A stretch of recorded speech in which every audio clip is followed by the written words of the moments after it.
Welcome to the SClark Consulting Show. This is the podcast to help you achieve more productivity for your personal and professional life through technology and a little bit of common sense. I'm your host, Stuart Clark. Today on episode 1 of the podcast, I'm going to give you a quick introduction of myself and what this podcast will be about. Feedback is always welcome at feedback@sclarkconsulting.ca. So, what this podcast is going to be about. This podcast basically is going to feature productivity tips, tips for getting the most out of your technology, and items like that. I have been in the IT business for more than 20 years. I've done quite a bit of podcasting. I'm also a co-host on the Canadian Tech Podcast, and I've done some previous podcasts before. You can also get more information about the podcast and other hints and tips at SClarkConsulting.ca. So this week's topic, we're going to be talking about email, the scourge that we all know.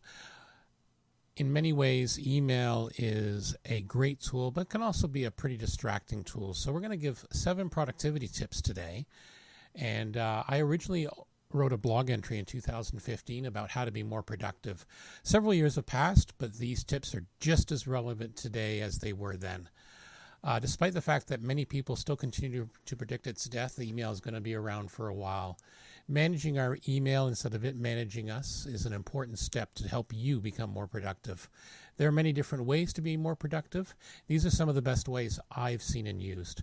And keep in mind with these tips, like any other tips or tools, some may work really well for other people, some may not work as well for others. Every one of us is unique and different, so take the time to try it. If it works, great. If not, then focus on something else. Let's start. Number 1, schedule certain times of the day for email. Now, first of all, I know it's not possible for some people to be able to do this, especially when you work in a customer focus or support role or answering queries as part of your job. You still have to manage that email, though, and people who don't have to do that as often, you usually find it can be very distracting when an email comes in. Many people actually focus on only replying to email only at a certain couple of times a day. For example, one person I know used to check email at 9 a.m., 1 p.m., and 4 p.m., and the rest of the time they actually turned it off. It allowed them to focus on more important tasks and projects. Number 2, turn off notifications. Just like number 1, when you schedule certain times of the day for email, turning off notifications. There's nothing worse when you're focused on something, you're in the zone, and all of a sudden a beep, a pop-up message, something like that distracts you. It's one of the largest productivity killers that I know. So one of the most important things you can do is turn off that notification. So when you get a new email, you normally see a little icon show up in the system tray or whatever. And in many cases, this can even be if the email program's turned off. So turn that off. That is one of the biggest things I find that works for me. Number 3, if you can deal with an email in less than 2 minutes, then do it. So this is when you're actually processing through your email. This comes down to a philosophy called Getting Things Done by an author named David Allen. I'm a very big fan of GTD. So when you're processing through this, if there's something you can reply to in less than 2 minutes, then just do it now. Because if you leave it and delay it and come back to it, it's going to take you more time next time to find it, reply to it, and all that than if you'd just done it in the first place. If you're not able to do it in less than 2 minutes, then decide what you're going to do with it. Does the email require an action towards an existing project?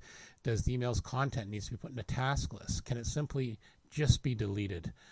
If you have a system to act upon your email, it's very important that you follow it because it keeps you from rereading the email over and over again. The time spent setting up a system to process your email efficiently will pay for itself in a short amount of time. I actually did a guide for getting back onto the GTD bandwagon that may be helpful, and you'll have that on my website at SClarkConsulting.ca. Number 4, organizing by folders wastes time. Years ago, I used a lot of client-based systems like Outlook or Thunderbird, and in those ones you can organize your email by folders. I would spend quite a bit of time organizing it. When Gmail came out, and I was using it for a while, I realized that their search option was far easier to find things. And it also meant I didn't have to spend all that time organizing things by folder. Both Outlook and some of the other clients now have very powerful search things, and you can do the same thing. So what I do personally is I tend to have just very few folders. I will have an archive folder for things I need to retain, and I also have a to-do folder. And then if I have to search for something, I just search for it and the email comes up. I find having to do a search like that saves a lot more time than literally it could be hours I used to spend on a Friday afternoon, quote unquote, processing my email by filing it all into different folders. The other thing I liked about that is I could archive then, if I wanted to archive by year, if I'm still using Outlook, I could have an archive folder based on the year, and then I could put it into a separate PST file. So something to have a look at. It's a major mind shift change, but I think it's something that's definitely worth looking at. Number 5, use other ways to communicate when appropriate. We have cases where you have people send emails for literally things that other messaging platforms might be able to do better. Even sometimes a phone call if something's really urgent, particularly if someone's not checking their email on a regular basis. There's also a large amount of messaging software like SClark and things like that, which are ideal for teams if they need to communicate a quick message or query. All of them have their pluses and minuses. As I said before, sometimes people may have Slack off or whatever. But if that happens, you're able to leave a message. Maybe if something's urgent, make a phone call, leave a voicemail, things like that. So sometimes there's certain things you don't necessarily need email for, where it can be solved in a 5-minute phone call instead of 10 or 20 messages bouncing back and forth. Number 6, and this is one I did recently myself, review your email subscription and newsletter lists and purge those that you don't read anymore. I don't know about anyone else, but I've signed up for a lot of newsletters over the years thinking, oh, this is useful. I'm going to read this on a regular basis.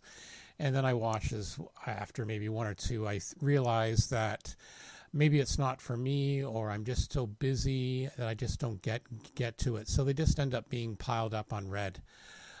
These days, it's very easy to unsubscribe. There's usually a single link of most legitimate newsletters. You can also decide there might be another way to review it. For example, using an RSS reader like Feedly.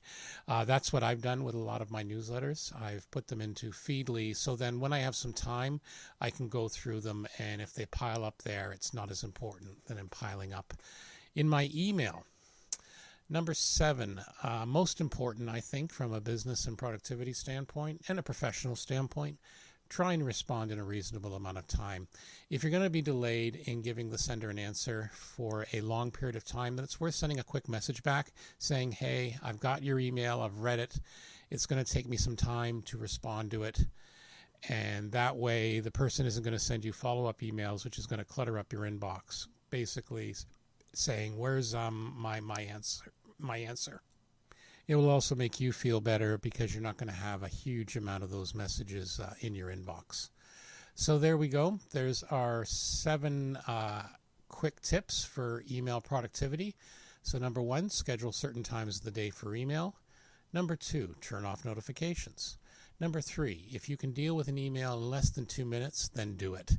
Number 4, organizing by folders wastes time. Number 5, use other ways to communicate when appropriate. Number 6, review your email subscription and newsletter list and purge what you don't read anymore. And number 7, try and respond in a reasonable amount of time.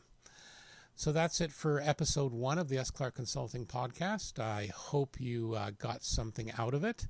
Again, feedback. You can always send me some feedback in the comments or feedback at SClarkConsulting.ca. I'm also on Facebook. Feel free to like the page there, and you'll also find me on Twitter. Also, of course, don't forget to subscribe to this podcast, whether it's in iTunes or wherever else you get your podcasts. Please feel free to share and tell your friends about this. I'm really hoping to start a good community here where we can all help each other be more productive with our tech. So that's it for this week. Thank you, and be well.